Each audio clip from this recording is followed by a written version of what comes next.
breaking down every game, every day in Major League Baseball. This is the Baseball Betting Show. Here is your host, Greg Peterson.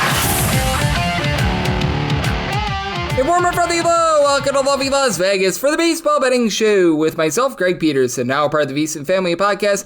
We've got an excellent podcast for you as we're going to be joined in segment number 2 by one of our good friends as we're chatting with Rob Donaldson of the Rob's Best Bets Show. We're going to be discussing with him what he all noticed at the trade deadline. We're also going to be chatting with him a little bit about what he makes out of the Saturday card, some of the teams that he's feeling a little bit bullish/bearish on as well. Always a good time with Rob, and he's going to be joining me in segment number 2. In the final segment, going to get you guys picks and analysis on every game on the betting board for this baseball Saturday as we touch them all. If you do have a question, comment, segment idea, what have you for this podcast, you have one or two ways to be able to fire those in. First one is my Twitter/X timeline at gunit_81. Keep in mind, letters EM, they mean does not matter, so as per usual, please do send these into the timeline. And the other way is find an Apple Podcast review. If you rate this podcast 5 stars, it is very much appreciated. And then from there, you're able to fire in whatever you'd like to hear on this podcast via that 5-star review. While I did not get in any Twitter/X questions, everything is powered by EdgeBoost. EdgeBoost is making sure that bettors are able to have access to their funds whenever and wherever they want. You get cashback rewards as you utilize EdgeBoost. 100% of deposits for gambling and sports betting all get approved. And when you go to edgeboost.bet, put in that promo code of Greg, G-R-E-G. That'll get you a dollar for dollar match on your first deposit up to $25. Now let's take a look back at everything that we saw in baseball on Friday. Try to find some trends and try to get to know these teams a little bit better. Games from yesterday is Greg buzzing about. Here is the rowdy recap. How about some of the high-scoring games that we had on Friday as the Milwaukee Brewers absolutely romped the Washington Nationals. This by a count of 16-9 as the Brewers did enter into the night as the highest-scoring team on the road in all baseball. And boy, oh boy, that became even more demonstrative. As a matter of fact, you take a look at the Brewers in their road games and their road games only, despite the fact that they are the top-scoring team in all baseball on the road. 24 overs, 27 unders, and 2 pushes, which I find to be hilarious. But Jose Quintana, solid start, gives up 2 runs in 5 innings. He did allow a home run going deep off of him. Paul DeJong, second home run in the campaign. And then things got nutty as you had Issa McGee give up 5 runs in 2 innings. Grant Anderson, 2 runs allowed in 2/3 of an inning. Aaron Ashby, 4 outside the bullpen, scoreless. And you had Blake Perkins get a pair of bombs for the Milwaukee Brewers. First and second of the campaign, both come off of Mitchell Parker. And then the bullpen really gave it up. Andre Lara gives one up to Andrew Vaughn, 11th home run season. William Contreras off of Ryan Lotus, his 9th home run season. As for Washington, Mitchell Parker gives up 12 hits, 8 runs in 4 innings, including those 2 Perkins bombs. Lotus gives up 5 runs, 3 of which were earned in an inning. Zach Brzezinski, a scoreless inning. Jackson Rutledge, a run given up in an inning. And you had Andre Lara come in for 2 innings. He allowed 2 runs. So that was wild and crazy. The New York Yankees and the Miami Marlins game was all sorts of drunk. 13-12. The Miami Marlins get the job done as for the Miami Marlins, they clawed their way out of a massive hole here. They were down by a count of at 1.6-0 going into the 5th inning. They get down once again 12-10 going into the 9th inning, and then Camilo Doval and David Bednar, the 2 acquisitions of the Yankees, blow it. Carlos Rodon wasn't great himself. 4 runs allowed in 4 2/3 innings. From there, Jonathan Loaiza getting out of the bullpen squirrels. Brent Hendrick a scoreless inning, and then Jake Bird, acquired from the Rockies, 4 runs allowed in a 1/3 of an inning. David Bednar poops to Bednar, 2 runs allowed in 1 2/3 innings, and then Camilo Doval. He gives up 3 runs, 1 of which was earned, hurt by a pair of errors out there in the field. But for the Miami Marlins, Jansen Junk, he lived up to his name, giving up 6 runs in 5 innings. He gave up a bomb himself. Valentin Belozo was a bozo. 3 runs allowed in 2 innings. He gives up a home run. Lake Bakar gives up a home run in his inning work, and Anthony Bender was able to come in for an inning, and he gave up 2 runs himself for Miami. You did have Javier Sonja go deep twice, his 2nd and 3rd home runs of the campaign, and Kyle Stowers, he goes deep for home run number 24 of the season. And on the Yankee side, Giancarlo Stanton, 9th home run season, Trent Grisham, 19th home run season, Anthony Volpe, 17th home run of the season. So that was crazy. The LA Dodgers, they were able to shut down the Tampa Bay Rays 5-0. They get the job done in this one. As for the LA Dodgers, you had Clayton Kershaw come in for 6 scoreless innings. Justin Robelski, 3 scoreless innings out of the pen from there. Freddie Freeman, 12th home run season. That was off the Boz, Shane Boz, who gives up 5 runs in 5 innings. Ian Seymour, 2 scoreless innings from there. Garrett Clevenger, Mason Montgomery, they both lend a scoreless inning. So the LA Dodgers get on track you saw a wild one out there in Colorado. 17-16, the final as for the Colorado Rockies. They come back in this game after being down by a count of 12-4 at one point, and going into the 8th inning, they were down 16-10, and they put up a 7 spot. For the Pittsburgh Pirates, Andrew McCutcheon gets his 11th home run season, and you had home run number 18 of the season for Oneil Cruz. As for the Colorado Rockies, Carson Palmquist had to fill a lot of innings in this one as Antonio Senzatella. He got 2 outs and he gave up 8 runs, all of which were earned. Palmquist gives up 3 runs in 2 1/3 innings. Anel Shavili gives up 4 runs in 2 innings. Jimmy Harrigan, he comes in and he gives up 1 run in his 2 innings. And then Duggan Darnell was able to give you 2 scoreless innings. For the Rockies, you had a bunch of home runs in this game. Hunter Goodman, his 20th home run season. Warming Vernable, he gets his 3rd home run in the last 10 days, 3rd home run in the campaign, and then it was home run number 1 of the season for Yanikel Fernandez. Hopefully I said that correct. And it was O'Doyle rules as it was 8 home run. It was the 8th home run of the season for Brenton Doyle, and for the Pittsburgh Pirates, Andrew Heaney not long for this game, 4 runs, 3 of which weren't given up in 3 1/3 innings. From there, Thomas Harrington gives up 6 runs in 2/3 of an inning. Hey, Kyle Nicholas, 2 scoreless innings. You had from there, Yohan Ramirez give up 2 runs in his 2 innings, and Dennis Santana, he gives up 5 runs, and he only gets 1 out in that 9th inning. Good grief there. And for the San Diego Padres, they do get the job done in a more traditional game by a count of 4-1. As for the Padres, they did a nice job shutting down the St. Louis Cardinals as Matthew Liberatore, he was hurt by 3 errors out there in the field. He gives up 4 runs in 4 1/3 innings, only 1 of which was earned. From there, Matt Savanson, he was able to give the team 1 2/3 innings scoreless. Grayson Garcifo, a scoreless inning, and then you also had Ryan Fernandez come in for a scoreless inning as well. Padres, by the way, 20 overs, 31 unders, and 2 pushes, one of your best home under teams in all baseball. As for Nick Pivetta, continues to be masterful at home, gives up a solo home run in 7 innings to Wilson Contreras, 15th home run season. From there, Mason Miller, newly acquired, and Robert Suarez, they're both able to turn a scoreless inning. Had a little bit of a lower scoring game as well out there in New York. The Giants get it done by a count of 4-3 as Robbie Reyes is hip hooray to going 7 innings, giving up just 1 run along the way. He did give up a home run to Pete Alonso, 23rd home run in the campaign, and David Peterson, well, he made the Petersons proud, 2 runs allowed in 6 innings. From there, Ryan Stanek gives up a run in an inning. Rico Garcia, Ryan Helsley both led a scoreless inning, and then Edwin Diaz gives up an unearned run in the 10th inning as Tom Smith gets a single for the Giants. And for the Giants, you did have Jose Buto, newly acquired from the Mets, give you 2/3 of an inning scoreless. Joey Lucchesi, though, did give up 2 runs in his 3rd of an inning. Ryan Walker and Randy Rodriguez, they're both able to turn a scoreless inning, so they did a nice job on that front. And doing a nice job here was the Boston Red Sox. They hold down the Houston Astros by a count of 2-1. It's Hunter Brown. He did his part, gave up 1 run in 7 innings. From there, Brian Abreu, Josh Hader led a scoreless inning. Bennett Sosa gives up the unearned run in the 10th inning as Roman Anthony RBI single to be able to walk it off. As for the Astros, lone form of offense was Christian Walker, 14th home run season. That comes off of Cooper Criswell, who gives up that solo home run in 7 innings. Garrett Woodlock, Aroldis Chapman, Greg Weisert, they all lend a scoreless inning. So the Red Sox find a way to persevere and they get the job done. And this team also gets the job done. The Chicago Cubs, who have been very much one of your top offenses in all of baseball, but they do this one by a count of 1-0. As for Trevor Rogers, very good performance here. Gives up 1 run over the course of 8 innings, but nothing doing for Baltimore at the plate. As Cade Horton, he hurt who was very good in this game. 5 scoreless innings. Caleb Theobar, Andrew Kittredge, Brad Keller, Daniel Palencia, they're all able to lend a scoreless inning. And for the Philadelphia Phillies, they continue what has been a little bit of a slide here for the Detroit Tigers since the All-Star break. 5-4 the final. For Captain Jack Flaherty, good start. 1 run allowed in 6 innings, but the bullpen blows it from there. Brendan Hennessy, 2 runs, 1 of which was earned, given up in 2/3 of an inning. Will Vest, Brian Herder both give you an out of the bullpen scoreless, but Tyler Holton, he gives up 2 runs in his 2/3 of an inning. For the Tigers, pair of bombs as you had Wencio Perez get his 8th home run season, Gleyber Torres his 12th, and for the Philadelphia Phillies, it was Ranger Suarez who gave up 3 runs in 7 innings, including one of those bombs. Ryan Kirkering gives up a home run in his inning work, and Yohan Duran, he was able to give you a scoreless inning as well. The Chicago White Sox find a way to get the job done. They take down the LA Angels by a count of 6-3. As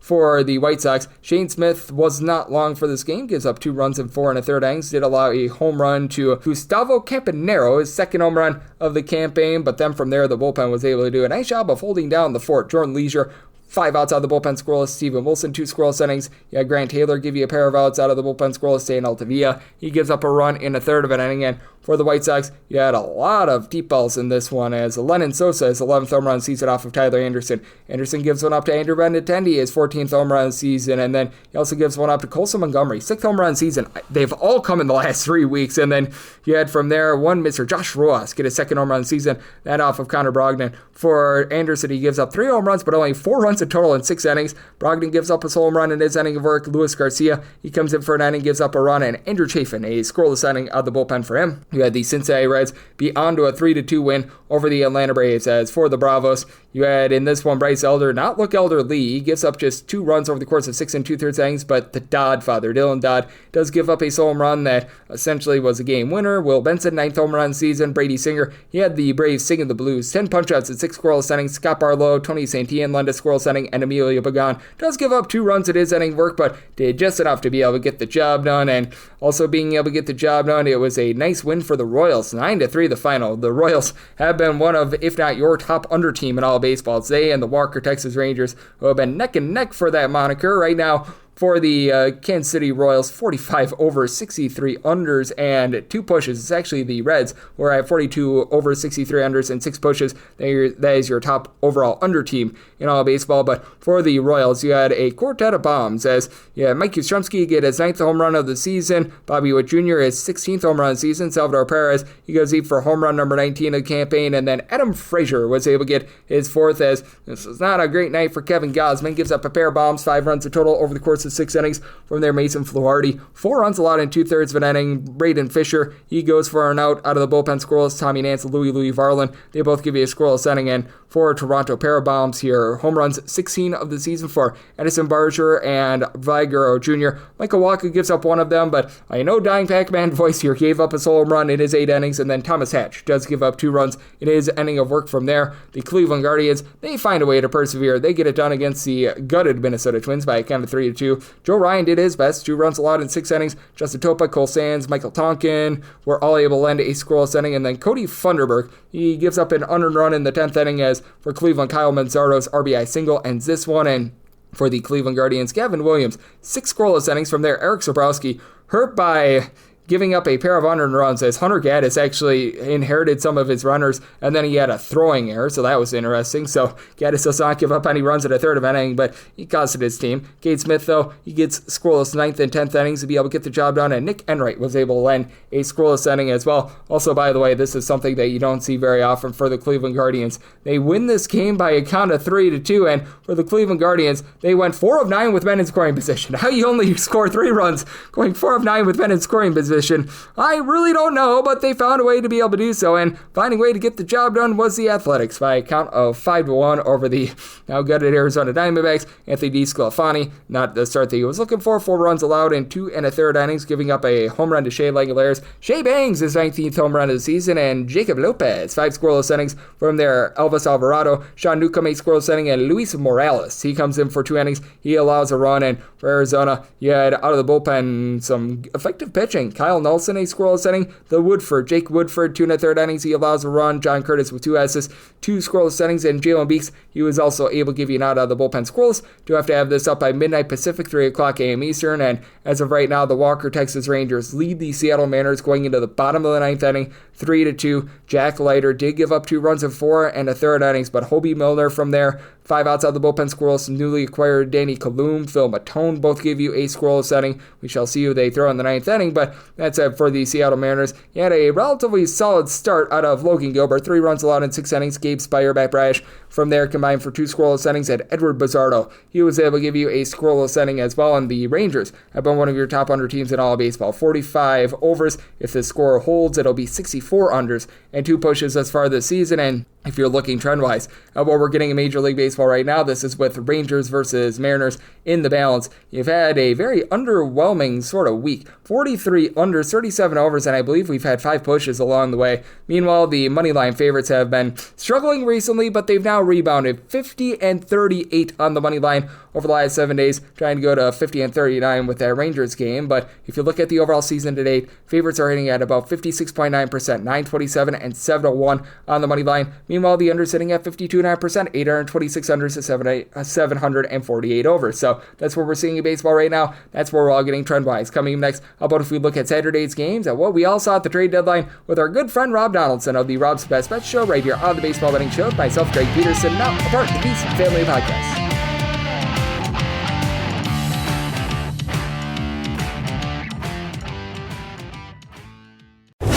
Breaking down every game, every day in Major League Baseball. This is the Baseball Betting Show. Here is your host, Greg Peterson.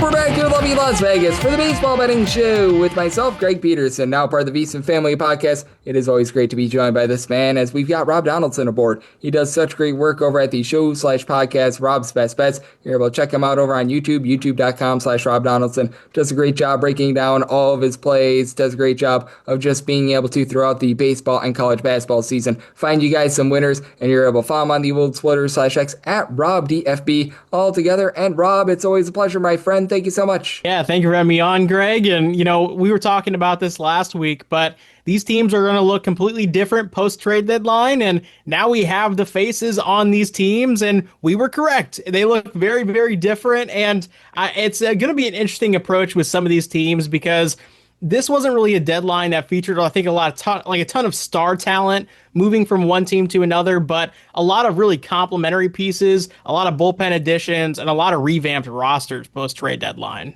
I think what you're saying is there might not have been a ton of sizzle, but there was a ton of steak for these teams, and I do think that it's really interesting to see what we're going to be able to get moving forward out of these bunches, because we did see, in my opinion, some really good moves made by teams like the San Diego Padres, one team that really stood out to me. Absolutely. And, that was a team that added a ton of volume as well. And when you look at the Yankees, they have 6 pitchers in their bullpen right now that were closers at one point in the last 2 years. And how does Aaron Boone go about managing workload and high leverage scenarios? He certainly and their current closer might be the worst of them all.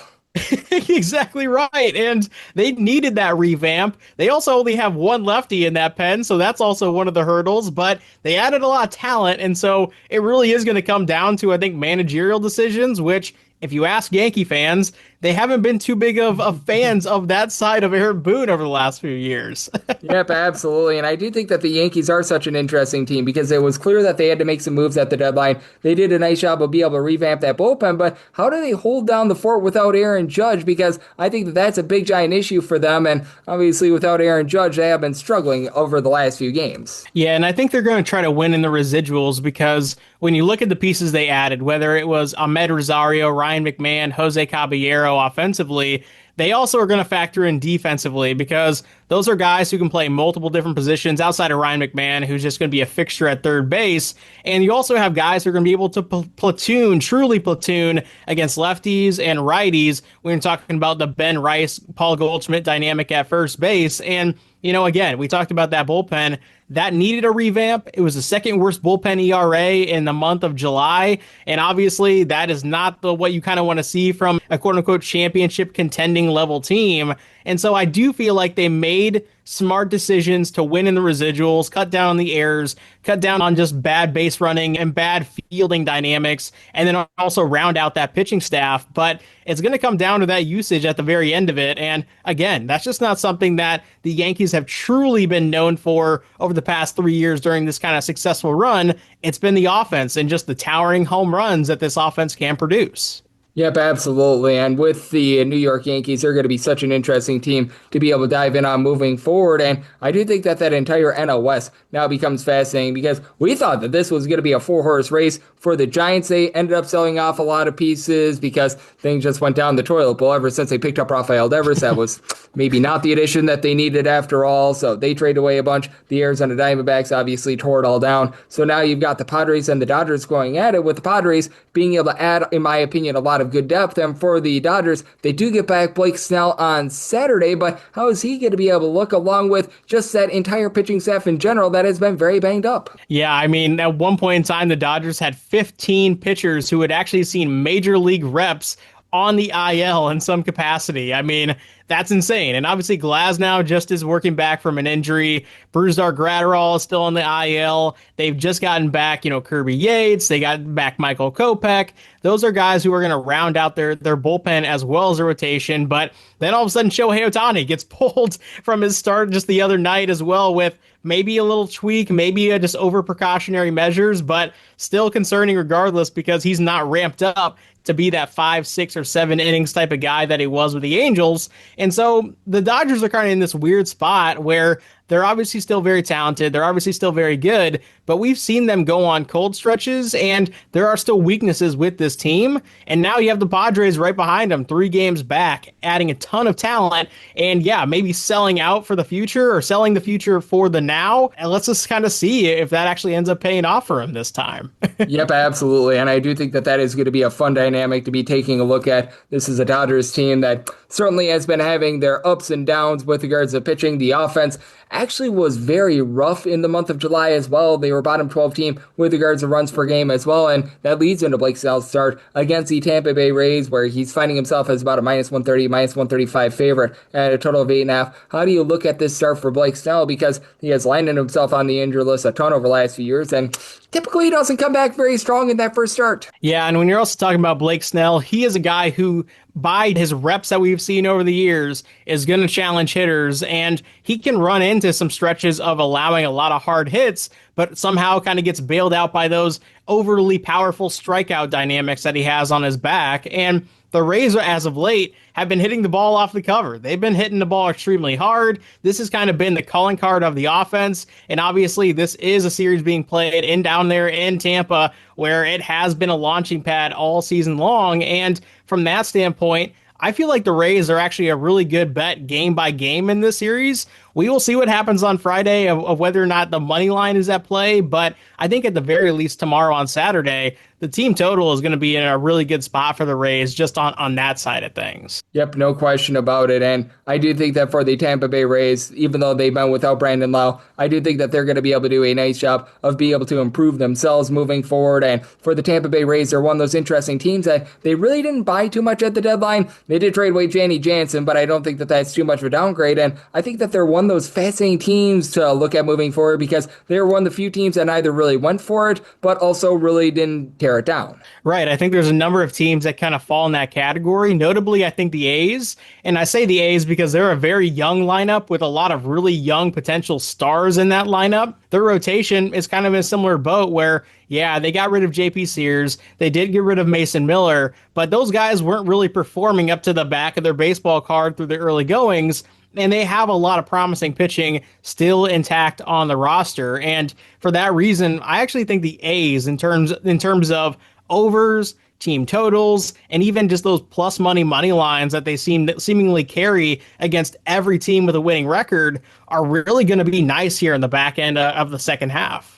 Yep, I think that so as well, and I do think that looking at the Tampa Bay Rays team, they're going to be a team that provides a lot of value just with the way that they go about things in general. As Rob Donaldson, who does great work with the show/podcast, Rob's Best Bets, he's going to be right here on the Baseball Betting Show, and we've praised a few teams that they made some good moves at the trade deadline. How about if we take a look at the flip side of things? Were a few teams that you wish they maybe did a little bit more, and you're a little bit discouraged by what they did at the deadline? I mean, the poster boy of this for me anyway is the Cubs, because the Cubs had so much ammunition. They have so many players kind of log jammed at positions in the minor leagues, and they have a window right now. They are one of the best offenses in baseball. They have guys in the rotation that are honestly just overachieving, if we're being honest. And it was a matter of just kind of rounding it all into form, really bringing the bullpen around, adding some more pitching to the starting rotation as well. And they almost kind of seemingly just sat on their hands throughout the entire deadline. Like Mike Soroka, I get it. A lot of people are excited about his bullpen usage because when he was using that capacity in past years, he was posting like a sub-3 ERA or kind of like a 3.3 type of ERA number through a number of different starts. But that's like almost like a project or a hopeful piece. I kind of was hoping that they were going to go out there and make some real moves to really capitalize on this window. And luckily for the Brewers, if you're a Brewers fan, they didn't really do it. And now it's going to be an interesting race down the stretch here. Yep, it is going to be really interesting because for the Milwaukee Brewers, I was very discouraged by the fact that they didn't buy. As a matter of fact, they traded away Nestor Cortez. So that's what the Brewers always seem to do at the trade deadline. But you know what? It felt like the NL Central, including the Cincinnati Reds, didn't go for it either. And I thought that was the most surprising thing, too, because for the race out there in the NL Central and that wild card spot, none of these three teams really improved / really sold. And the Pittsburgh Pirates even didn't make a lot of moves, even though they had a few sellable pieces. Yeah, and even look at the Phillies, right, who are also in that wild card spot.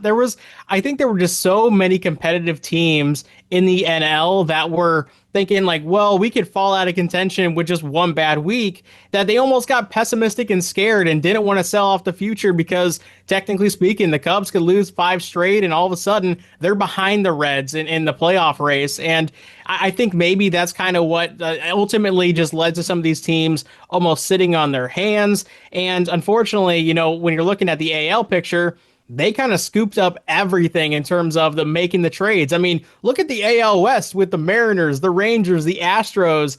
Those were some major deadline moves, rather, whether it was the bullpen or the starting lineups for those teams. And now you have a ton of real contenders out in the American League, and you have a lot of National League teams that almost kind of felt the same from the beginning of the deadline to after the deadline. Yeah, they really do. And I do think that that's an interesting part of things to take a look at on the National League side of things, because it felt like the American League teams, they went for it a little bit more, as you did have the Texas Rangers go out there and get Merrill Kelly, who's now going to be starting in place of Jacob deGrom, by the way, against the Seattle Mariners on Saturday. That makes things very intriguing. So now you add him to that rotation. Obviously, the team that they're facing, the Seattle Mariners, they really went for it, bringing in Eugenio Suarez along with Josh Naylor, and even the Royals bought at the trade deadline, breaking in Mike Yastrzemski and company. And I thought that it was very interesting that it felt like the American League teams were the teams that were really the buyers. Yeah, and I think it just kind of speaks to when you look at the American League wildcard picture and even some of these division races, you know, you have, for example, the Angels right now. We kind of picture the Angels as, oh, well, that's been a dumpster fire like it always is. They're only 4.5 games back of the wild card right now, which is very akin to like the Reds out there who are 5 games over 500 in the NL picture. And I feel like that openness when you're talking about the AL really kind of sparked some investment from those teams in the American League. The Rangers have obviously been a buyer every single trade deadline for the last 3 years, just with this kind of aggressive style of roster building that they've been doing. But, you know, to your point, the Royals, a team with a non-existent offense and really great pitching in terms of the rotation, the bullpen, they added lineup pieces to actually get better at this deadline. And who's to say the Royals, 3.5 games back, can't just have a one-off, 8-game win streak, and all of a sudden they're firmly in the mix in that wild card. Yep, absolutely. And I do think that it is going to be really interesting to see what we get in terms of that American League wild card moving forward. I don't think that the Angels are going to be able to get there in terms of wild card spot, but you never know, as they're playing the White Sox this weekend, so that helps them out. And how do you take a look at Texas versus Seattle for Saturday? Because I initially had handicapped Jacob deGrom, as everyone did, and the Texas Rangers were about -120 with deGrom on the bump. We've yet to see the reformulated price with it being Merrill Kelly. I have to think that 7 total is probably going to be where we end up, but I do think that it is a very intriguing matchup and what I think is a very fascinating series between these two. Yeah, and it's awesome that Merrill Kelly is in a really great looking rotation, because when Merrill Kelly is your third guy in the mix, you're in a very good spot. He has been consistently going out there and giving the Diamondbacks a chance to win for what feels like, like almost half of a decade at this point, if not more. And I do think that when you add Merrill Kelly to this rotation and you look at the Mariners lineup across from him, yeah, that's going to be intimidating. But Merrill has, pitched in the World Baseball Classic. He's pitched in high leverage spots with the Diamondbacks, and he's just been performing at every single stop during his career. And for that reason, I think tomorrow is very similar to that sort of pressure of facing a really good lineup. And I do think he's going to go out there and do his thing. And I really like a total of just whatever we get, whether it's a flat 8, a 7.5, or even an 8.5. I would be looking at the under depending on where that line kind of ends up being. Yep, it is going to be fun to take a look at that one, and I do think that taking a look at the under is a relatively good look there because when it comes to this pitching matchup, I think both guys are going to be able to go out there, do their thing, and as we know, out there in Seattle, it's a very much pitcher-friendly ballpark as well, and then I want to get your thoughts on this because the Braves are obviously out of the playoff picture, but they're playing this game at Bristol Motor Speedway out there in the great state of Tennessee between the Reds and the Braves. Now, it looks like to me that it's going to be a just neutral ballpark in general. It's not going to be overly hot out there in the great state of Tennessee. Right now, we're seeing a total of 8.5, and the Braves are about a minus 130 favorite. How do you handicap a game like this that is very much a one-off in a NASCAR arena? Well, what we kind of learned over the years, and Mexico City, I guess, is his own shining example because of the elevation factor out there and the humidity. But when you have these kind of special games, whether it's the Field of Dreams game or the Little League World Series, I do like to take the over, and it seemingly always affects the pitchers more so than anything else in terms of the offense or the pitching approach. And when you are looking at Spencer Strider, when you are looking at Chase Burns, yes, these are two guys who rack up the Ks, but if the Ks aren't there, they are allowing a ton of hard contact over the last 10 starts for Spencer Strider and over the last 4 or 5 starts for Chase Burns. And I look at that and I say, hey, I get it. These offenses has kind of been all over the place as of late, but I do think we can get over that 8.5 total hump, especially when you're talking about this unique dynamic at a ballpark that we're not really sure is going to perform the way that we think. Yep, it is so interesting to take a look at just what we're going to be getting in general in this game. It is very much a one-off, and it is very much going to be a lot of fun to be taking a look at. And Rob, is there anything else that you're diving in on with regards to the slate for Saturday? Because we've got ourselves all 30 teams in action. Obviously, lots of moving pieces, but is there anything in particular that you're looking at and you're going to be firing in on?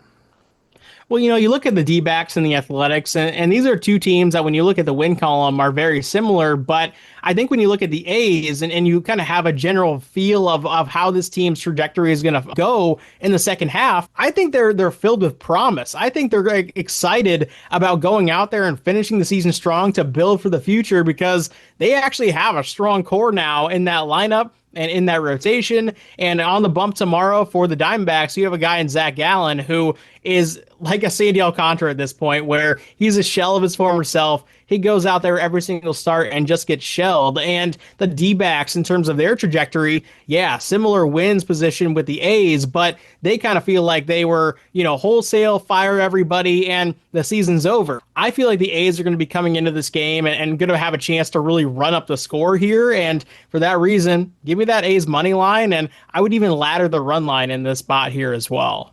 I love that look from you, and I do think that we've got ourselves a lot to be able to dive in on for this Saturday. We've got a lot of new look teams that are going to be debuting. There are new shiny pieces here over the weekend, and Rob, I know you've been doing an amazing job taking a look at this great game of baseball all season long, so let the good people at home know it's all on tap for you and how people can follow along on social media and other platforms. Well, hey, it's always fun talking ball with you, my man, and for those who are wanting to follow my Major League Baseball bets throughout the rest of the season here, you can do so on Twitter/X at RobDFB and also on my YouTube channel, which is just my name, Rob Donaldson. But as always, Greg, I appreciate having me on, man. Always great to be able to have Rob aboard. He does such a great job taking a look at this great game of baseball, and every single time he joins me, he lends such great insight. So big thanks to Rob for joining me on the Baseball Betting Show, now part of the VSiN family of podcasts. And coming next, it is that time of the podcast. I'll give you picks and analysis on every game on the betting board for this baseball Saturday as we touch them all. Breaking down every game, every day in Major League Baseball. This is the Baseball Betting Show. Here is your host, Greg Peterson. And we're back here in lovely Las Vegas for the Baseball Betting Show with myself, Greg Peterson, now part of the VSiN family podcast. Always great to be joined by Rob Donaldson. He does such great work with the show/podcast, Rob's Best Bets. Every single time he joins me, he lends such amazing insights, and he did so once again today. So big thanks to Rob for joining me in the last segment. Now it is that time of the podcast. I give you picks and analysis on every game on the betting board for this baseball Saturday as we touch them all. If a game is listed on the betting board, Greg has a side and a total on it, so it is time to touch them all. Do note that as per usual, any changes that are made to these plays will be listed up on my Twitter/X feed at @GUnit_81.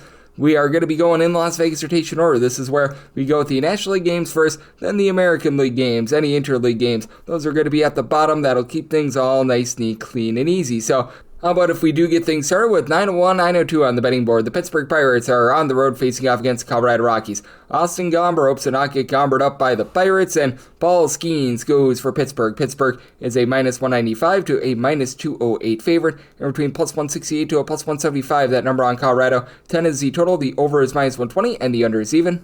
I did set my total 9.4, which is really, really low for Coors Field. I'm going to be in on the under. Paul Skeens has been absolutely tremendous. 9.5 strikeouts, 2.2 walks per 9 innings, allowing 0.4 home runs per 9 innings. Now, the Rockies overall are second last in the big leagues in terms of runs per game, but even at home, it's not even like they're generating a lot of runs. Like, Coors Field is supposed to be a cheat code for offense, and right now they're averaging under 4.3 runs per game at home. That is actually in the bottom half of the big league, so that is pretty remarkable right there. And for the Rockies, they do trade away Ryan McMahon at the trade deadline. He was doing a rock-solid job when he was at home. On the road, not so much the case, but Hunter Goodman has been able to give you 19 home runs. He's been relatively solid for the team, but he's actually hit more home runs when he's been away from home rather than when he has been at home. You've got a guy in Jordan Beck who's been solid, hitting above a 300 at home, 5 home runs. Mickey Moniak, he was giving you about a 317 with about 10 home runs at home, so he's been able to do a solid job, but overall, it's just a really rough lineup to say the least, and like the Pittsburgh Pirates are batting down the hatches themselves.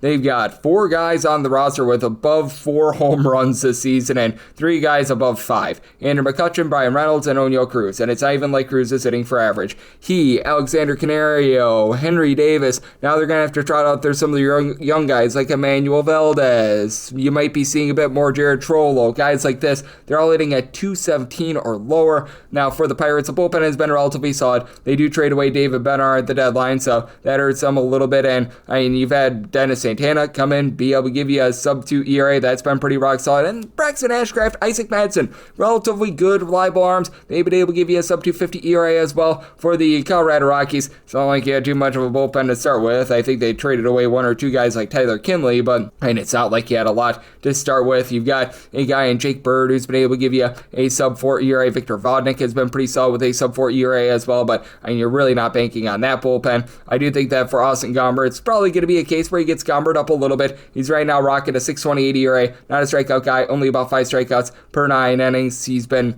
giving up a little bit too much of the deep ball as well, especially when he's been at home this far this season, as at home he's allowed 5 home runs in 20 and a third innings. His ERA at home is above a 7. I do think that the Pirates have a little bit of a tough time hitting, which is why I do like the under, but I think that Skeens continues to be dominant. I set the run line of the Pittsburgh Pirates at a minus 175. I'd be willing to go up to about a minus 265 or so with regards to that money line, but if you're looking to lay a run half, this is an initial FanDuel opener, by the way. You're going to be playing with the Pirates about a minus 152. Sign me up there, and I'm going to be in on this total under as well. 903, 904 on the betting board. It is the Brewers on the road against the Washington Nationals. Jake Irvin goes for the Nats. Brandon Woodruff is on the bump for Milwaukee, and Milwaukee is anywhere between minus 174 to minus 182 favorites. Between plus 150 to plus 157 is that number on Washington, with the total being 8. The over is minus 115, and the under is minus 105. And for the Brew Crew, I'm going to be willing to back them in this ordeal. If you're looking to lay a run half right now with the Milwaukee Brewers, again, you've got your initial FanDuel opener here. You're going to be finding that at a minus 102. So sign me up there. For Brandon Woodruff, he's been able to do an absolutely incredible job with this bunch, as he has been picking up right where he left off, as he pretty much missed the back half of the 2023 season, along with the entirety of the 2024 season, but that has not affected his swing and miss stuff. He is getting well above 10 strikeouts per 9 innings, has been able to do a very good job of being able to mitigate the walks as well. 22 and a third innings. He's only allowed 3 walks, has given up a little bit of the deep ball with 4 home runs allowed in his first 4 starts, but overall 2.01 ERA. Really like what he's been able to show here, and for the Washington Nationals, just not a lineup that's been able to hit at home. They're only averaging about 4 runs per contest. That is a bottom 6 mark in all of baseball with regards to home scoring, as you have only 2 healthy guys on the roster that are giving you more than 2 home runs at home this far this season. Actually, more than 3 home runs at home this season, because CJ Abrams is up to 3 home runs at home. He's going to give you 26 on base. He's hitting at 275, but James Wood, 365 on base. He's been able to give the team 24 home runs, but if you look at what he's been able to do ever since the All-Star break, very, very silent last 30 days, hitting below the Bedell sign of 200 with 2 home runs. Josh Bell has been pretty solid as well. He's been able to belt out the deep ball. He's up to 12 home runs, and in the month of July, he hit well above a 300. Team team traded away Alex Collier, who's one of their better on-base guys. You're now without Ahmed Rosario as well. So now you're looking at the young guys like Brady House to be able to step up, who's been able to give you good average, hasn't necessarily been able to give you a lot of power. Obviously can't bank on this Washington Nationals bullpen. They were dead last in the big leagues to start with in terms of their ERA. They traded with Kyle Finnegan, who wasn't really having that great of a season. Andrew Chafin is gone as well. So you have Cole Henry giving you about a 3.96 ERA, and then it's Zach Brzezinski, Orlando Rabada, Eduardo Salazar, guys like this. It's not great, to say the least. And for the Milwaukee Brewers, while they didn't really upgrade at the trade deadline, this has been a team that's been in the top 6 in the big leagues in terms of bullpen ERA since the beginning of the month of June. Got off to a rough start to the season with the likes of Yo Payam, Telvis Piero pooping the bed, but you've had ever since then Abner Uribe, Aaron Ashby, Trevor McGill, whole bunch of guys give you sub 3 ERA, throw in their Nick Mears as well. And for the Brewers, 5.4 runs per game away from them entering into the series. That is number 1 in all of baseball. You've gotten 20 home runs out of Christian Yelich with a 330 on base, and that's the way that the Brewers are doing it. They're actually in the bottom 8 in all baseball in terms of home runs out of per at-bat bases, but just a cavalcade of different guys between about a 330 to a 350 on base is insane. William Contreras, Sal Frelick, Caleb Durbin, the currently injured Rhys Hoskins, Bryce Terang. So, that has really been carrying this team ever since Andrew Vaughn has gotten to town. In his small sample size, he's given them 5 home runs and 52 at-bats, and he's looking like the Andrew Vaughn that we all know and love. So, that's been massive. And on the flip side, you do have a starter that I really don't trust in Jake Irvin. Now, for Irvin, he's not really giving you a lot of walks or anything like that, but the swing and miss stuff has been way down, and he is really giving up hard contact. As for Mr. Irvin, right now he's posting up an ERA of a 4.69. That field independent is a 5.16, 1.6 home runs, 2.9 walks per 9 innings with only about 6 punch-outs per 9. Do think that the Brewers get to him, and I think that they get to him good. I semi-told it at 8.4, so here at the 8, I do like the over, and for the Brewers, we'll lay up to a -110 on that run line. 905, 906 on the betting board. It is the San Francisco Giants on the road against the New York Mets. Kodai Senga is on the bump for the Mets. Undecided is going for the Giants. That's why this game is presently off the board. Now, CBS Sports is projecting Spencer Bivens. That tells me that this is going to be a bullpen game for the Giants. So, in pretty much any sort of bullpen game, whether it be Spencer Bivens as an opener, whether it be some other guy, Joey Lucchesi as a former starter, I set the Mets at a -194 on the money line, pretty much even money or better. Looking at the run line, I would need at least +195 to be able to fire in on the Giants, and then 8 or less I'm in on the over, 8.5 or higher the under. The Giants went from being buyers to being sellers as they trade away Tyler Rogers and Camilo Duvall at the trade deadline. So a bullpen that has been in the top 3 in all baseball in terms of ERA, it's not the same bullpen anymore. And for the San Francisco Giants unit, they have been a bottom 10 team in terms of runs per game. Now, Willie Adames has hit above a 275 with 8 home runs over the last 30 days, so he's been able to pick it up a little bit, but it's a case of too little too late, as he was so awful to begin the season. And you have Rafael Devers overall for the season doing a relatively solid job, but his numbers ever since he got to San Francisco not been great. In his first 37 games, 4 home runs with a 219 average. You just need way more out of him. Wilmer Flores has been hitting about a 245 along with Casey Schmidt, Jung-Ho Lee, these guys in between about a 242, 250, and other than Flores,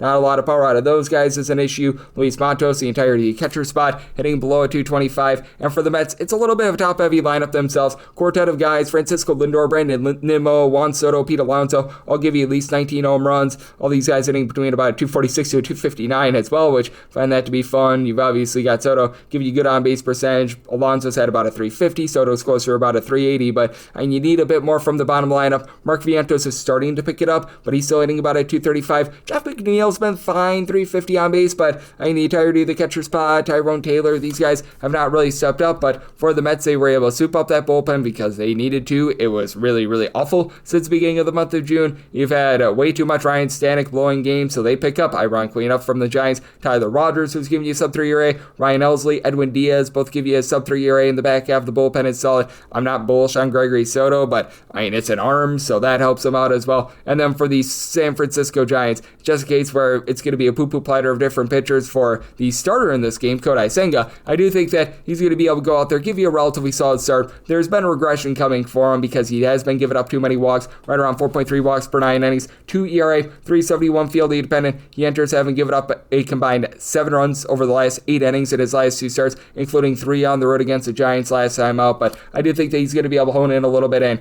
I do think that the Mets should be a sizable favorite. Even money or better, I'm going to be looking at that Mets run line. I would need at least a plus 195 to be able to take a shot here on the San Francisco Giants. And this is a total to where I set it at an 8.1, so 8 or less, I'm going to be in on the over, 8.5 or higher. the under as we go to 907, 908 on the betting board. It is the Atlanta Braves and the Cincinnati Reds. And yes, we're on to Cincinnati, but we're actually on to Bristol, Tennessee. This is going to be the unique Raceway ballpark game, which I find that to be fun between these two. And it is supposed to be a, shall we say, rather just neutral ballpark. The fences are going to be out at 400 feet in center field. The alleyways are right around about 387. It's left field and right field about 330 feet. So I took that into account. It's probably going to be about a low to mid 70s A out there in the great state of Tennessee. So I have set a total of an 8.7 here. So I'm going to be in on this total over right now with the Cincinnati Reds. You're finding them as a underdog in this spot of about a plus 105 to a plus 113, minus 125 to minus 130, being that number on the Braves with a total in most places at an 8.5, and be willing to go over on the 8.5.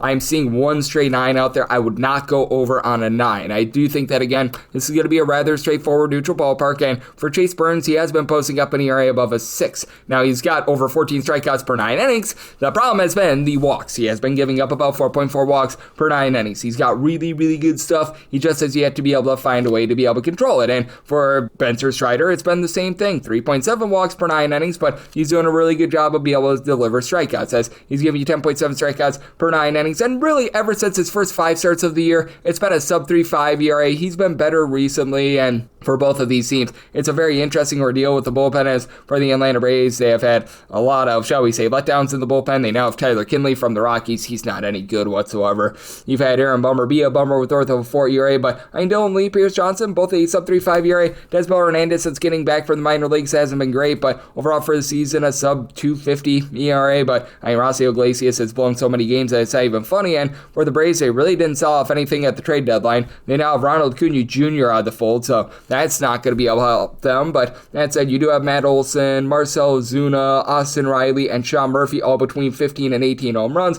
Olson has been able to give you about a 360 on base. Drake Baldwin has been solid as well. 350 on base, 11 home runs. He has supplied for the team really well, so the catcher spot has been amazing. But someone like an Eli White give you 4 home runs at a 250 average, and Michael Harris, 260 on base with 9 home runs. Ozzie Albies, 9 home runs, less than a 300 on base. You've got the guys at the bottom of the fold just not doing their part for the team. And for the Cincinnati Reds, they pick up Cabrian Hayes, and he instantly hits a home run. Go figure there for them. He's not necessarily known for his bat, but I mean, it's L.A. David Cruz really carrying the mail for this team, 360 on base. He's been able to supply you with 19 home runs. You've had TJ Friedel, Gavin Lux both be able to give you north of a 355 on base. Spencer Steer's up to 12 home runs. Hasn't necessarily been the greatest year for him, but Austin Hayes, since he's come off the injury list, he's given the team a 275, 10 home runs. He's able to bring a little bit of spark to this lineup, so it's an interesting ordeal. I'm going to be willing to back the Braves because I do think that Spencer Strider gives you a good start, and for the Reds, it's a bullpen that is ho-hum. They really didn't add anything at the trade deadline to be able to bolster a bullpen that's been league average as far this season, as Emilio Pagan gives up home runs, but he keeps a low ERA at right around about a 3.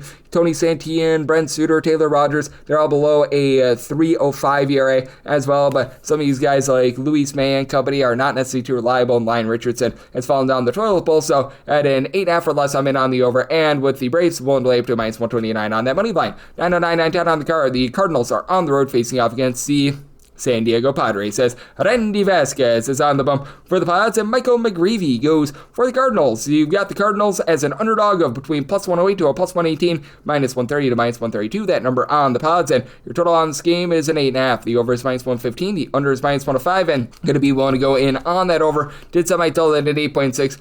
I think that there's a lot of regression coming for our good friend in Randy Vasquez. 365 ERA, but a field independent that is a 531, 4.5 strikeouts and 4.2 walks per 9 innings. He's doing an okay job of mitigating hard contact with about 1.2 home runs per 9 innings. 2 runs or fewer allowed in each out of his last 4 starts, albeit he has not went past 5 innings in all but one of these starts. He went 6 against the Texas Rangers a while back, but I mean, he's not really giving you a lot of length right now, but he's backed up by a Padres team that even before they acquired Mason Miller was number 1 in the big leagues in terms of bullpen ERA. Robert Suarez has been blowing a few games for them, but I mean, you've got so many guys like Adrian Morejon, David Morgan, throwing their Jason Adam. These guys give you a sub 250 ERA. Jeremiah Estrada right around about a 260 ERA. Wandy Peralta's been pretty solid. Like, this is a bullpen that has really gotten its stuff together, and for the San Diego Padres, they elevate their lineup with bringing in Ramon Laureano and also Ryan O'Hearn from the Orioles. Both of these guys double-figure amount of homers. Both of these guys hitting above at 260, so that helps out a lineup that had before this 3 guys that had above 8 home runs this season. Gavin Sheets with 15 bombs hitting at 250, and then Fernando Tatis Jr., Manny Machado, both between a 360 to a 370 on base,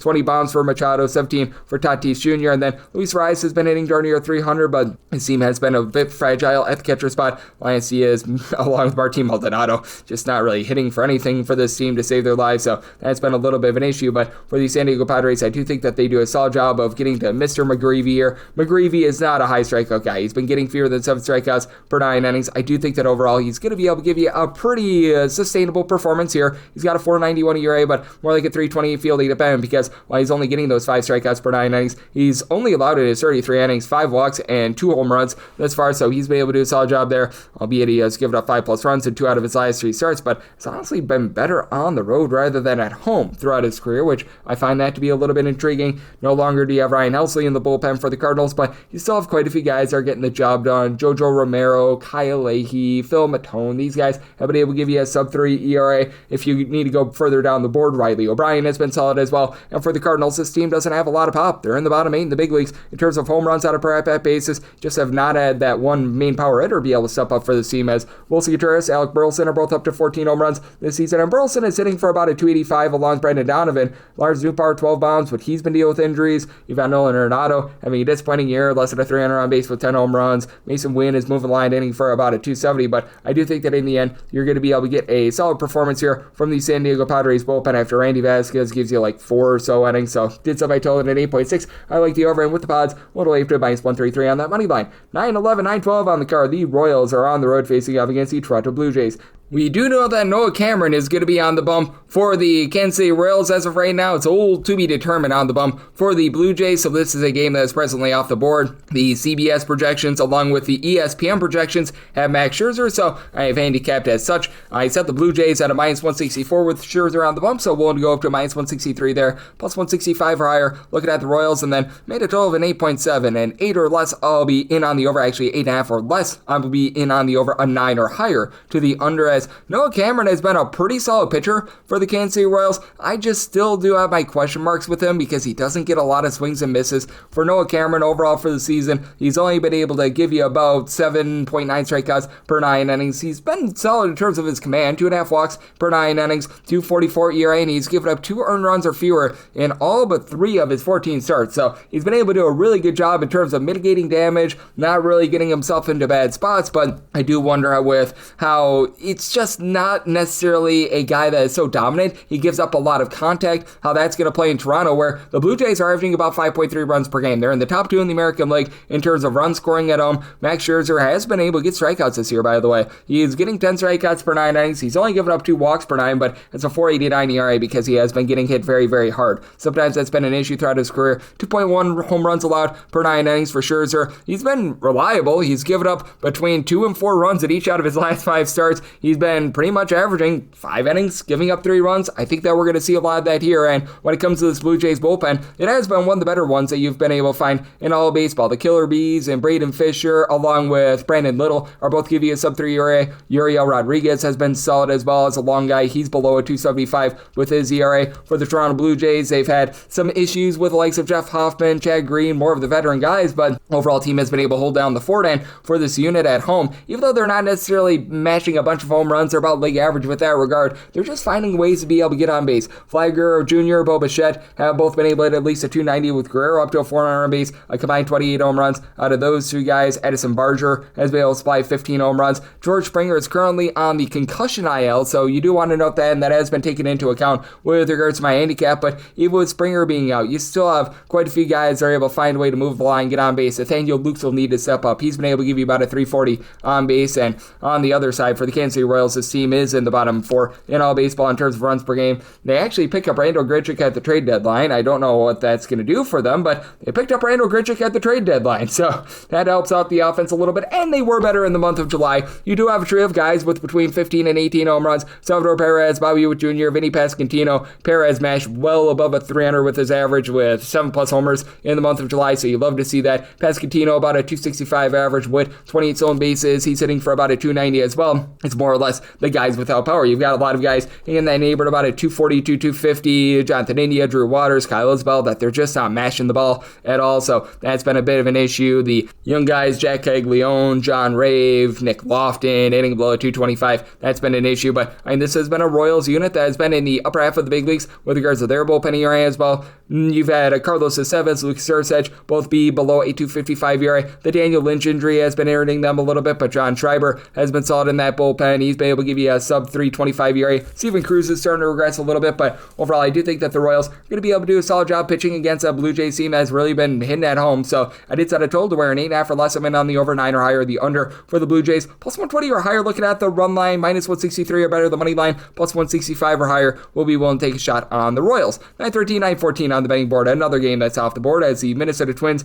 are on the road against the Cleveland Guardians. We know that we're getting Tanner Bybee on the bump for Cleveland. Right now, it's all to be determined on the bump for Minnesota, and that's why this game is presently off the board. I was seeing Bailey Ober a little bit before on CBS Sports, but that is not confirmed because he needs to come off the injured list to be able to make this start. So I did set, if it is Bybee versus Ober, a minus 141 money line price of the Cleveland Guardians. Would be willing to go up to a minus 140 there, plus 142 or higher looking at the Twins, and then a 7.5 or less would be looking at the over, 8 or higher to the under. Now, if you don't get Bailey Ober and you get like a bullpen game, I'd probably go more like a minus 155-ish with regards to that Cleveland Guardians money line, and I'd be sticking with that total 7.5 or less to the over and 8 or higher to the under. You just have a Cleveland Guardians team that hasn't hit at home all season long. Bottom 3 team in all of baseball with regards to their run creation when they are at home, so that's been a massive issue for them. You just have a lot of guys towards the bottom of the fold that are not hitting for average, because you've had Steven Kwan hitting above a 280, nearly a 350 on base. Jose Ramirez has obviously been amazing. He's been able to give this team over 20 home runs at 370 on base, but outside those two guys, you don't have much. Now, Kyle Manzardo hitting for a little bit more average now, 237 average, 18 home runs. You do like to see that, but just a poo-poo platter of different guys that are right now hitting below a 215 for this team. Bo Naylor, Brian Rocchio, who's been better since coming up from the minors, Jonathan Rodriguez, Will Wilson, John Kenzie Noel when he's been out there, the throwing there, the backup catcher, Austin Hedges, all these guys just hitting below 220. Now the Guardians bullpen still in the upper half of the big leagues in terms of their ERA. They did not sell away Emmanuel Clase, so saw of him, Cade Smith, Jacob Junis giving you a sub 325 ERA, and Eric Sabrowski, since coming off the injured list, has been solid as well. He's been able to give you a sub 2 ERA, but you've had your issues with Hunter Gaddis throughout the season. Paul Sewald is injured once again. Matt Fessa has not been any good, and for the Minnesota Twins, this is a team that's in the bottom half of the big leagues with regards to their bullpen ERA, and they traded away Yonder on at the trade deadline, and they traded away a lot at the trade deadline as well. As now you're looking at Justin Topa, Cole Sands, pair of guys with above a 4 ERA in that bullpen. You really don't have a lot of guys who are reliable. I believe that they traded away Brock and Roll Stewart as well, so that leaves Louis Varland as a relatively good reliever, and that's about it. So not necessarily amazing there. And for the Minnesota Twins, they don't have much of a lineup right now. You've got Byron Buxton, who's giving you 23 home runs. He's hitting about a 280, so that's good. And Ty France is hitting at 250, so that's something for the team, but this is very much a piecemeal together team. They're looking for a few of their young guys like an Austin Martin to be able to step up for this bunch. You've had Ryan Jeffers be able to about a 255, but not a lot of power there. You've had Royce Lewis, since coming off the injured list, be relatively solid, but now you're looking at the likes of Edward, Julian, and company to be able to step up. I don't know if they're going to be able to do so, so I did have to set a very low total in this one, a 7.5 or less to the over, an 8 or higher to the under. And with regards to the Guardians, if they're facing off against Bailey Ober, willing to go up to minus 140 there. Bullpen game closer to plus 155 is going to be that money line price for that. 915, 916 on the betting board. It is the Boston Red Sox, and they play out the Houston Astros as Colton Gordon goes for the Astros. Walker Buehler is on the bump for Boston. Boston's between a minus 110 to a minus 125 favorite. Between even money to plus 105, that number on Houston. 9.5 is the total. The under is minus 120, and the over is even. Did set my total 9.6. I'm going to be willing to take a shot on the over for Colton Gordon. It's been a up-down, all-around sort of season for him. He's not necessarily some sort of strikeout artist for the Houston Astros. He's been pretty presentable in his innings, though. He has a 4.74 ERA, but he's only giving up 1.6 walks per 9 innings. The 1.9 home runs per 9 innings have been a big, giant issue, but he gets about 7.8 strikeouts per 9 innings. The field independent is in line with the ERA. He has struggled recently. 3 runs or more allowed in 4 of his last 5 starts, albeit a few of those were unearned runs, but not a guy that's necessarily uninspiring, not necessarily a guy that's inspiring. And for Walker Buehler, he's looked better recently. 3 earned runs or fewer in each out of his last 4 starts. Swing and miss stuff is way down. 4 punch-outs or fewer in each out of his last 5 starts. Overall for the season, a career low 7.1 strikeouts per 9 innings. 4 walks per 9 has been an issue. 5.72 ERA, 5.76 fielding dependent. The one thing that is encouraging about Walker Buehler, though, is that he's been much better at home rather than on the road. 7.44 road ERA. He's just getting absolutely smoked there, and in both locations, he's giving up about 1.6 to 1.7 home runs per 9 innings, but that ERA ticks down to a 4.18 at home. Still not amazing, but at the very least, it's passable. You've had Masataka Yoshida come off the injured list. He's been able to give this lineup a little bit of production, and what has been very encouraging for the Boston Red Sox is the way that Wilder Abreu has been able to while out this season. He's up to 20 home runs. He's been able to hit about a 250. The mix and match guys, Rob Snyder, Abraham Toro, hitting above a 260, have been pretty rock solid as well. Rami Gonzalez has been able to hit darn near 300 throughout the entirety of the season, getting Alex Bregman back off the injured list. This is a very good Boston Red Sox lineup that, without Rafael Devers, they've honestly really surged, as right now for this Boston Red Sox team, they're averaging 5.25 runs per game. That is number 2 in the American League, and on the other end, you've got a bunch in the Houston Astros that, they pick up Carlos Correa at the trade deadline, and they needed to, because it's been a pretty pedestrian Houston Astros lineup with a lot of guys that don't strike out, but they don't necessarily hit for a really good on-base percentage, because they are up there swinging. They're making sure that they're not striking out, putting the ball in play, but they're not drawing a lot of walks. That's why you've got a pair of guys with 13-plus home runs in Yadier Diaz, Christian Walker, both below a 300 with regards to on-base percentage. Having Jeremy Pena being out of the fold has been rough. He was hitting for above a 300. Jake Myers is hitting at 300. That's been solid. And Isaac Paredes, he's up to 19 home runs. He's flying about a 360 on base, but he landed himself on the injured list, so it's up to Jose Altuve hitting at 285. He's been able to give this team now 18 home runs. And Cam Smith, he's been able to do a nice job hitting for north of a 265 as well, but the specialty of the Astros all season long has been this bullpen. You've got so many guys who have been rock solid in it. The Bryants, Brian King, Brian Abreu, Bennett Sosa, Josh Hader, Steven Okert, all these guys are below a 3 ERA. Meanwhile, for the Red Sox, this has been a top 8 team with regards to their bullpen as well. I still don't have any faith whatsoever in Jordan Hicks, but Aroldis Chapman has looked like the Aroldis Chapman of old, over 13 strikeouts per 9 innings, posting up less than a 2 ERA. And then you've got the likes of Brandon Bernardino, Chris Murphy, Greg Weiser, Garrett Whitlock, all below a 3.1 ERA. And since they picked up Oriel Cullen, 17 appearances, a sub-2 ERA as well. So it's an interesting spot here. You've got 2 good bullpens, but you got 2 starting pitchers that are starting to give up runs. I did set the Red Sox at a minus 112, so you're at the minus 110. I'm willing to side with that money line, and I'm in on the over. So my total 9.6, 917, 918 on the card. The Seattle Mariners play also Walker, Texas Rangers. Jacob deGrom is on the bump for the Rangers, and Luis Castillo goes for Seattle. Seattle is a very small underdog. You're going to be getting them between even money to a plus 104, and between minus 115 to minus 120 is that number on Texas. 7 is the total, over and under both at minus 110, and I set the Texas Rangers at a minus 113, so we'll go up to a minus 112 on this money line. Right now we're finding that at a minus 115, so we need to take down about 2 to 3 cents if you're looking to lay a run off with the Texas Rangers. Obviously dicey with this low of a total. Right now you're finding that at a plus 158, and I'd be looking at that run line before I'd be looking at just that very small money line. I did set mine at a plus 145 because Luis Castillo, in my opinion, is very volatile, because he is way down with his strikeout numbers for his career. He's over 9 strikeouts per 9 innings. Typically, he's able to get those swings and misses, and he just has not been able to do so this year. He's down to 7.9 strikeouts per 9 innings. Now, he is only giving up 1 home run per 9 innings. That's a very good mark for him.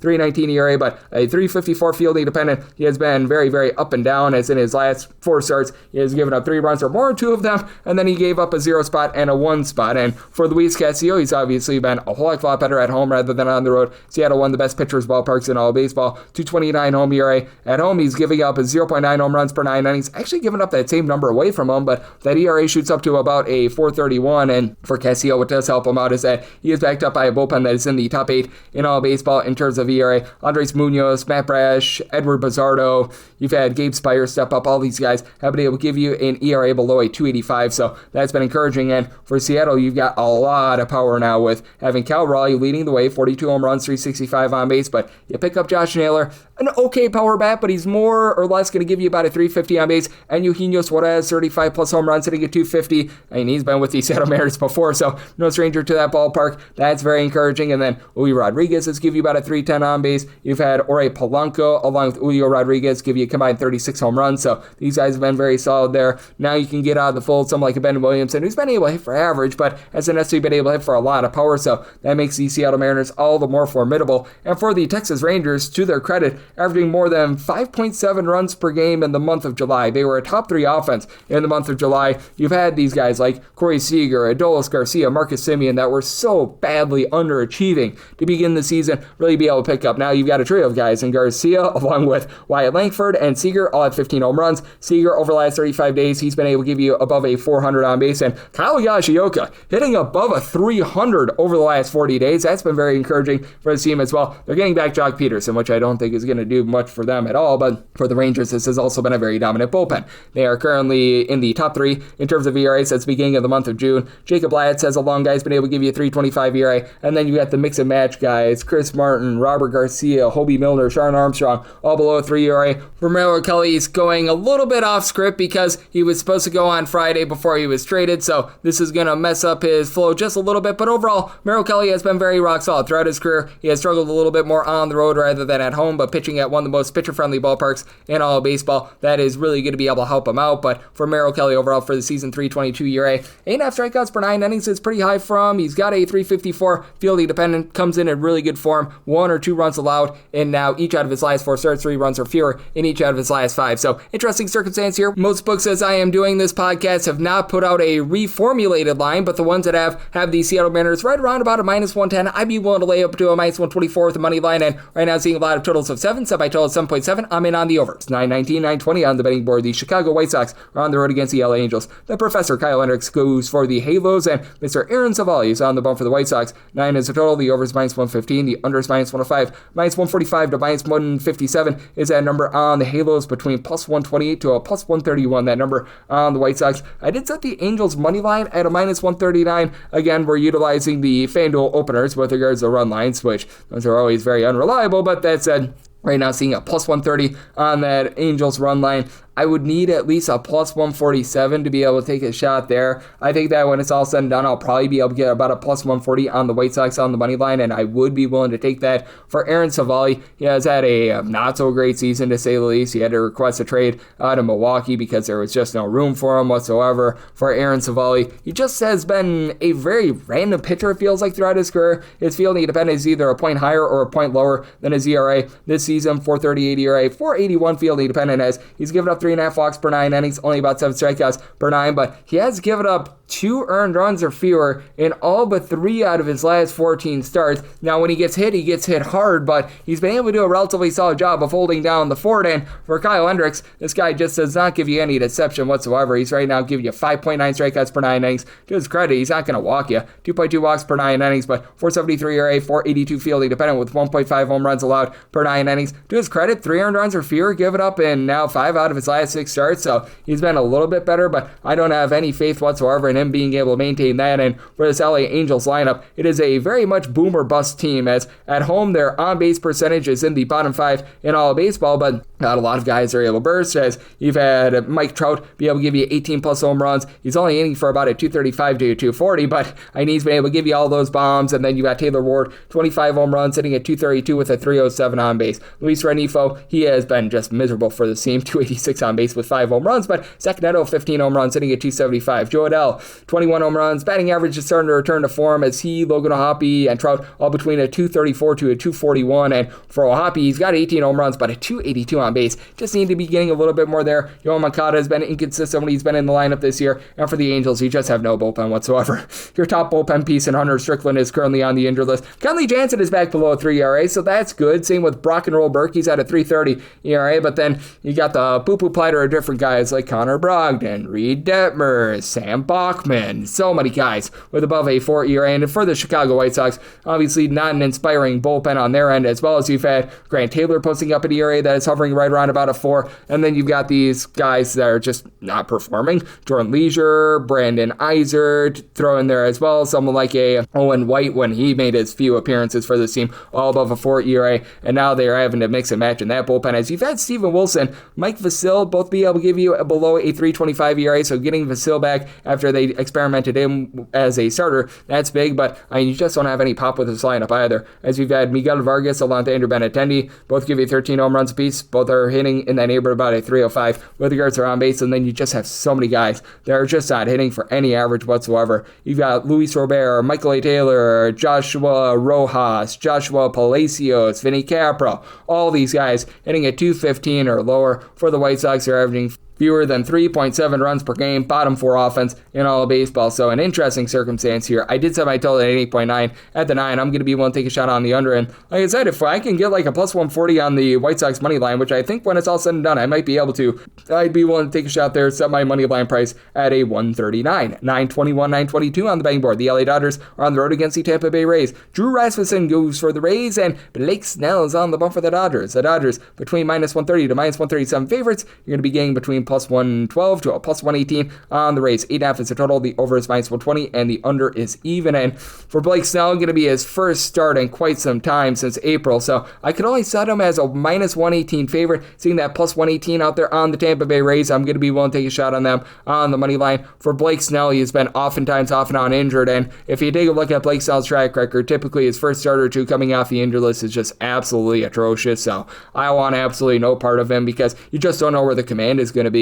He made a few starts over there at the minor league affiliates for the LA Dodgers. 4 starts in total. He went 13 and 2/3 innings. He did have 16 strikeouts per 9 innings against the minor leaguers, but I'm not going to put too much stock into that because, again, he didn't really go deep into these games, and even if you do get like 4 or 5 good innings out of Blake Snell, this is still a Dodgers bullpen that's all sorts of shaky. Did they improve themselves at the deadline a little bit? Absolutely they did, and they get Blake Trinan off the injured list. That's actually really big for this bullpen, but when Jack Dreyer is one of your more reliable bullpen pieces, you're in a little bit of trouble there as he, along with Alex Vesia, have been able to post up a sub 3.5 ERA, but Kirby Yates, Tanner Scott, both of these guys are above a 3.5 ERA. Scott just landed on the injured list, so that's even more depth taken away. They pick up Brock and Roll Stewart, and they added Alexis Diaz off the scrap heap, who was the closer for the Reds for a very long time. They've been able to get the most out of him, but for the Dodgers as well, in the month of July, they were a bottom 12 offense in terms of runs per game. Very surprising because you still have Shohei Ohtani doing amazing things for this team. 38 home runs, above a 370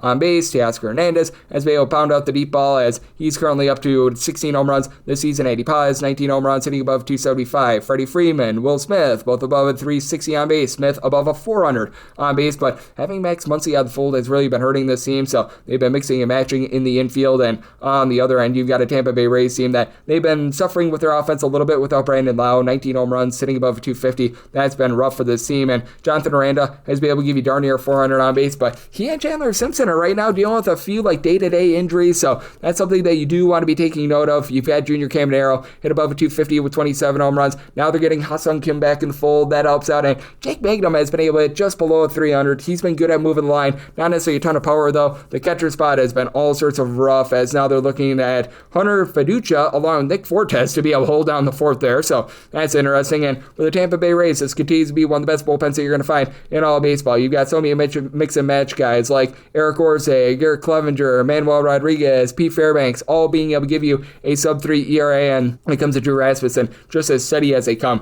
2.96 ERA, feeling independent is in the mid threes because he's not a strikeout guy. He's been giving you fewer than 8.5 strikeouts per 9 innings, but that said, he's only giving up about 2.3 walks per 9 innings. He has allowed less than 0.9 home runs per 9 innings as well. He's given up a grand total of 6 earned runs over the course of his last 5 appearances. Now, if you look at his actual starts, he has given up a grand total of actually 6 runs in his last 4 starts, but still doing a rock solid job there. And I do think that when it's all said and done, you do have some value here with the Rays at a plus 118 or higher. So looking at the Rays money line, did set my total at an 8.7 as well because again, Snell just not looking like himself coming off the injured list is a big fear of mine. So looking at the over along with that Rays money line. 923, 924 on the betting board. The Baltimore Orioles are on the road against the Chicago Cubs. Matthew Boyd is on the bump for the Cubs. Tomoyuki Sugano is on the bump for Baltimore, and Baltimore is a plus 168 to a plus 178 dog. Minus 198 to minus 208 is that number on the Chicago Cubs. We currently have no opening total on this game because this is obviously a Wrigley Field game, so it's all going to be based on the win, but I'd be willing to take pretty much a minus 103 or better with regards to the Chicago Cubs run line. This is going to be a game where the wind is going to be blowing in. As a matter of fact, as I refresh the app, it's looking like about 8 or so mile per hour winds in Chicago on Saturday. It's going to be a mid-70s day, so not the world's worst for pitchers, but not great to say the least for these hitters. But that said, when it comes to this total, I did set mine to where a 7 or less. I'm going to be looking at the over 7.5 or higher to the under. I think that we get more than the 1 run that we saw on Friday, but the wind is going to be really impacting this series. We saw that on display on Friday, and additionally, what's on display is the fact that the Baltimore Orioles traded away Ramon Laureano, Cedric Mullins, and so many guys that were matching for the team. You still have Jackson Holiday, he's giving you a double-figure amount of bombs. He's hitting at 265. Gunnar Henderson has been incredible for this team, above a 350 on base. He's up to 12 home runs this season, but you really don't have anyone that's above like 12 or 13 home runs this season. I will say getting back Colton Cowser has been big for this bunch, as he's been able to give you a few relatively solid at-bats. I think that he gets it going sooner rather than later. Jordan Westberg, he's been able to give you a double-figure amount of homers despite missing over 30 games this season, but Dylan Carlson has not been able to get out of his own way. Cade Mayo, guys like this just have been very underachieving, and when it comes to the Orioles, this is still a relatively rough bullpen. Good news is they didn't have to go to the bullpen yesterday. Trevor Rogers threw a complete game, but now they're looking at Corbin Martin to be able to give them some good innings. And thus far, so good. He's got a sub-2 ERA, but he's pitched less than 10 innings. But now you're looking at Yennier Cano, Grant Wolfram, Cade Stout, all guys with above a 4 ERA to step up. Felix Bautista is on the injured list, so that's not amazing. And for Matthew Boyd, he actually has been quite amazing this year. For the Cubs, he has been one of the most reliable players on this team, as for Mr. Boyd, he's down to a 247 ERA. Feeling Pennant is more like a 330 because he's been down with his strikeout stuff, 8 strikeouts per 9 innings, but 0.8 home runs, 2.1 walks per 9 innings, and I think that he goes out there, does a solid job for a Cubs team that has seen a bit of regression with regards to their bullpen. I figured that there was going to be, because he had a lot of guys that were pitching above their heads, but still, you've got a Cubs team that has a lot of guys that are still posting up a sub-325 ERA in that bullpen. Brad Keller, Chris Flexen, do you think that these guys are doing for regression? But Caleb Theobar, Daniel Palencia, Ryan Brazier, Drew Pomeranz, all these guys have been able to do a relatively rock-solid job this season. And for the Cubs, this continues to be a top 5 offense in terms of runs per game, with Pete Armstrong, Seiya Suzuki,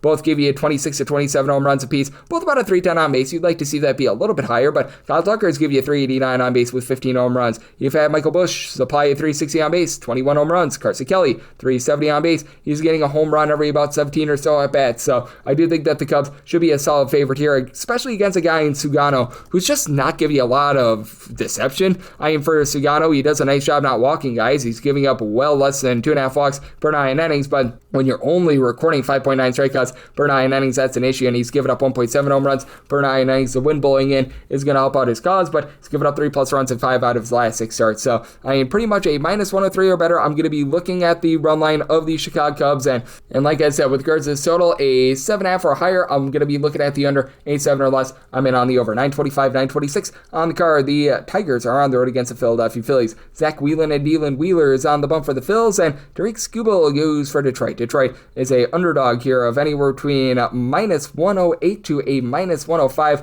between -108 to a -115, that number on the Phillies. So pretty much a pick'em game. 7 is the total, the under is -125, and the over is +105, and we'll take a shot on the under. I set my total at 6.6. These are, in my opinion, two guys are neck and neck for the Cy Young Award. I'd probably have to give it to Paul Skeens over Zach Wheeler, but Tariq Skubal is right now the leader in the clubhouse for the American League, so 2 of the top 4 pitchers, in my opinion, in all baseball going at it. You can have these 2 guys along with Skeens and Crochet. You put them in the order that you want, but these guys have been so dominant this season. And for Skubal, how about a 193 fielding independent, 209 ERA, strikeout to walk ratio of 9 while giving up 0.6 home runs per 9 innings. He has allowed a grand total of 5 runs over the course of his last 5 starts. He has gotten at least 10 strikeouts in 3 of his last 5 starts. This guy has been otherworldly, and for Zach Wheeler, ever since he's come off the paternity list, he's been very rock solid as well. He has given up 2 runs or fewer in all but 2 of these starts, and for Mr. Wheeler, 256 ERA, 269 field independent, 11.6 strikeouts to 1.9 walks per 9 innings. So both of these guys have been absolutely dominant, and for the Tigers, post All-Star break, they're averaging less than 4 runs per game. The offense has went into a little bit of a swoon. Now, good news is they're getting back Kerry Carpenter, who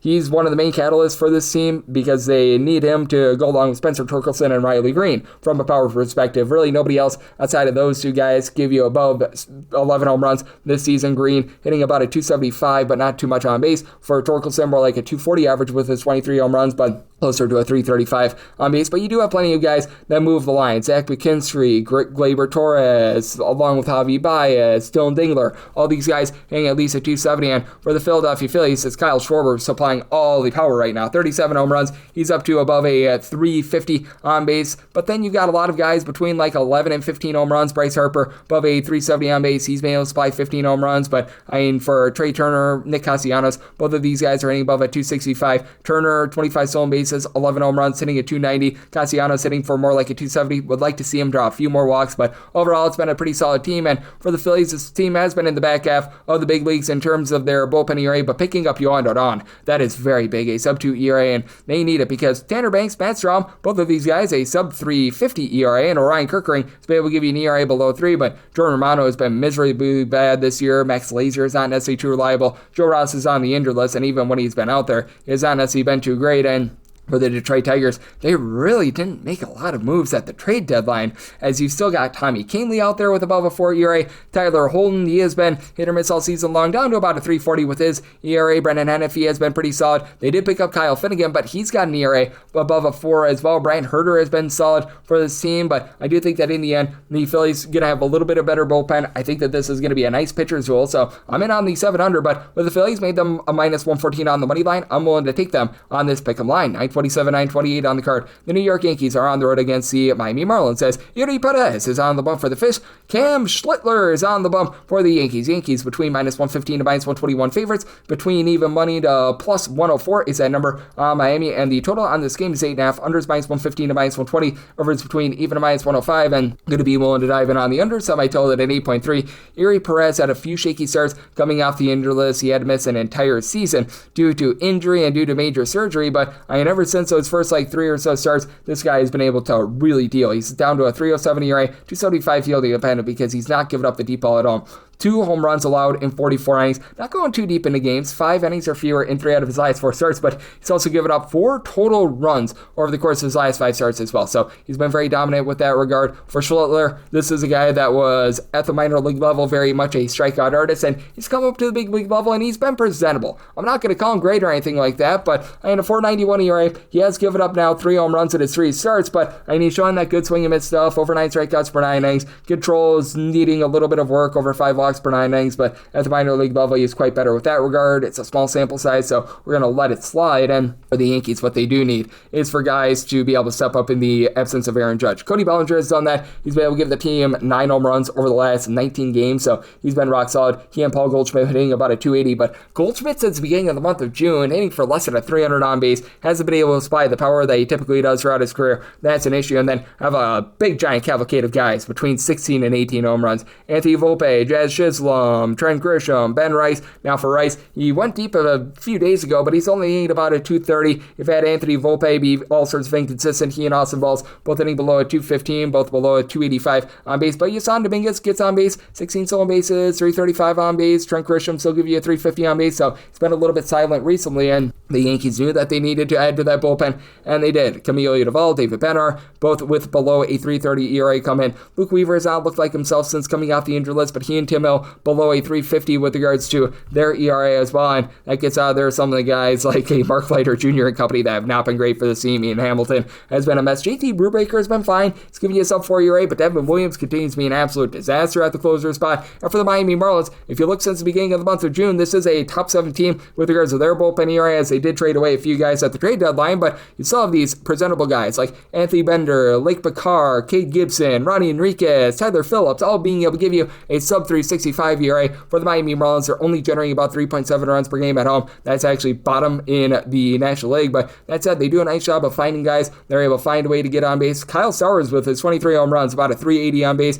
Xavier Edwards, he's hitting about a 295. He's only been able to provide 1 home run, but he's doing a good job over the line for the team. And then you got AC Sanchez hitting a 255. They had to trade him away, so that means that you need to get a little bit more out of Alberto Hernandez, who in a very small sample size of 100 at-bats, 5 bombs, hitting above a 300, so they felt comfortable comfortable being able to move him. Dane Myers has been up and down, but he's been able to hit for about a 250 along with Otto Lopez, so it's an interesting ordeal here. Did set the Yankees at minus 122. I do believe that they should be a small favorite here, like the Yankees on the money line, and like that under sum, I tell it at 8.3, and wrap things up with 929, 930 on the card. The Arizona Diamondbacks are on the road against the Athletics, as it is Zach Gallen looking to fill it up for the Snakes, and right now it's old to be determined on the bump for the A's. This game is off the board.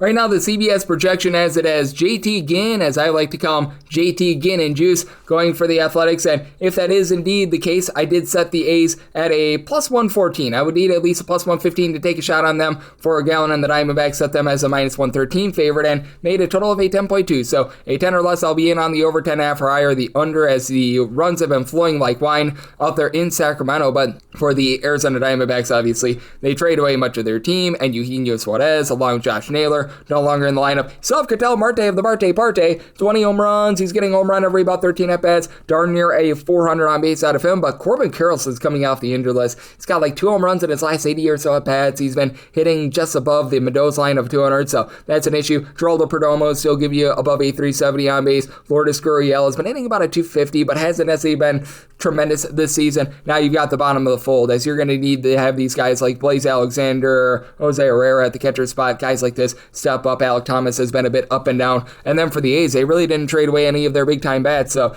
you have Nick Kurtz, Brent Rooker out there, both of these guys, 23 home runs, and Kurtz getting a home run every about 11 at-bats. He has been absolutely insane. Jacob Wilson has been hitting above a 300 as well. That's been going down a little bit ever since the All-Star break, but he's still been solid. And then Shea Langeliers, Tyler Soderstrom, both hitting about a 250, both with 18-plus home runs, so that's been relatively solid. Here's the issue that you've got for the A's, though. This bullpen is just absolutely awful, and their main closer in Mason Miller is out of the fold, so you're relying upon Sean Newcomb, Jack Perkins, who are 2 relatively good long guys. They're both give you sub 4 ERA to hold down the fort, but these guys like Oswaldo Bido, Justin Sterner, Elvis Alvarado, you've got so many guys that are right now posting up a above 375 ERA. That's not even funny, but you've also got that with the Arizona Diamondbacks. Kendall Graveman just has not been great this year. Just came off the injured list. He's got above a 6 ERA. Jalen Beeks is above a 4. Kevin Ginkel has been awful. John Curtis with 2 S's. These guys are all not great. Their lone guy that was really producing for them was Shelby Miller, and he's both on the injured list and got traded. And for Zach Gallen, this has been a less than amazing season for him. How about a 5.60 ERA? Swing and miss stuff is still okay. It's about 8.6 strikeouts per 9 innings, but he's seen an uptick with his walks,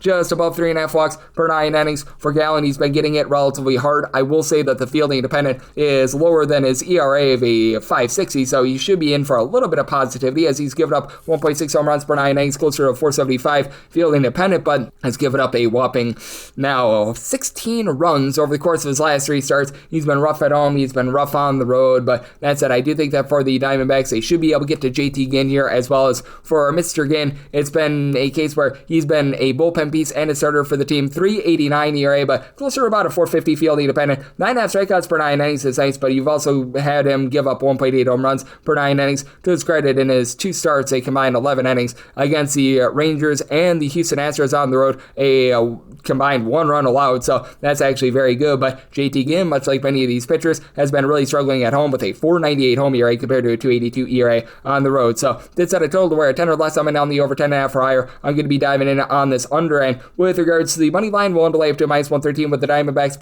plus 115 or higher. Look at the A's, and that'll wrap things up for the Saturday edition of the Baseball Betting Show, now part of the VSiN Family Podcast. Big thanks to Rob Donaldson of the Rob's Best Bets Show for joining me in the last segment. If you do like hearing from this fine podcast, Baseball Betting Show, you're able to subscribe wherever your podcast, Apple Podcasts, Google Play, Spotify, Stitcher, and TuneIn. If you have a question, comment, segment idea, what have you for this podcast, you have one of 2 ways to be able to fire those in. First one is my Twitter/X timeline at gunit_81. Keep in mind, letters maybe does not matter, so per usual, please do send these into the timeline. And the other way is find an Apple Podcast review. If you rate this podcast 5 stars, it is very much appreciated. And then from there, you're able to fire in whatever you'd like to hear on this podcast via that 5-star review. And I'm coming at you guys every single day throughout the baseball season on this podcast, so I'll be back with you once again tomorrow. Thank you.